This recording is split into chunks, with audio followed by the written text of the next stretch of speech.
आज फिर एक अद्भुत प्रेम भाव से परिपूर्ण श्याम श्याम की ऐसी लीला का वर्णन हम इस कथा के माध्यम से करेंगे कि कैसे इस धराधाम पर जब जब धर्म की हानि होती है तब स्वयं राधा रानी अपने किसी पारिकर को धराधाम पर बेचते हैं और अपनी किसी सखी सहचरी को धर्म की हानि रोकने के लिए इस धराधाम पर अवतार के लिए भेजते हैं।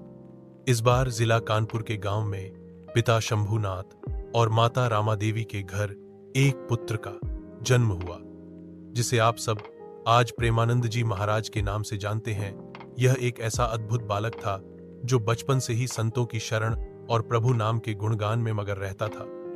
13 वर्ष की आयु तक प्रेमानंद जी घर पर रहकर ही भजन कीर्तन किया करते थे। अंततः वह अब 13-14 वर्ष की आयु में अपने घर से नाता तोड़ प्रभु को पाने के लिए, उनकी शरण ग्रहण करने के लिए अपने घर से निकल पड़े और हरिद्वार में गंगा किनारे पहुंचे। वहां पर तुलसी घाट पर रहकर उन्होंने भगवान शिव की आराधना की। अक्सर हमारे यहाँ कहा जाता है कि जो भी भगवान शिव की भक्त सच्चे मन से करता है और भगवान उसकी भक्ति से जब प्रसन्न हो जाते हैं तब वह उन्हें अपने आराध्य भगवान नारायण की तरफ प्रेरित करते हैं। इस प्रकार प्रेमानंद जी महाराज पर भी भगवान शिव की कृपा हुई। संतों के मुख से, संतों की वाणी से प्रभावित होकर और भगवान शिव की कृपा से उनके जीवन में राधा नाम आया और उन्हें श्री राधा नाम का महत्व पता चला और आगे का सफर करते हुए श्री राधा नाम का सहारा लेकर वह हरिद्वार से चलकर बरसाना ब्रज धाम में पहुंचे और अपना संपूर्ण जीवन श्री राधा नाम में समर्पित किया।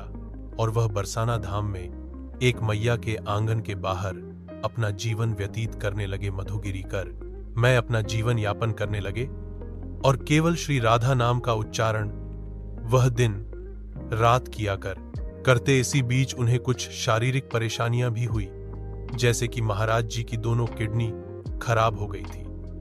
डॉक्टर ने भी उन्हें कह दिया था कि अब उनके जीवन का कोई भरोसा नहीं, परंतु प्रेमानंद जी का श्री राधा नाम में अटूट विश्वास था।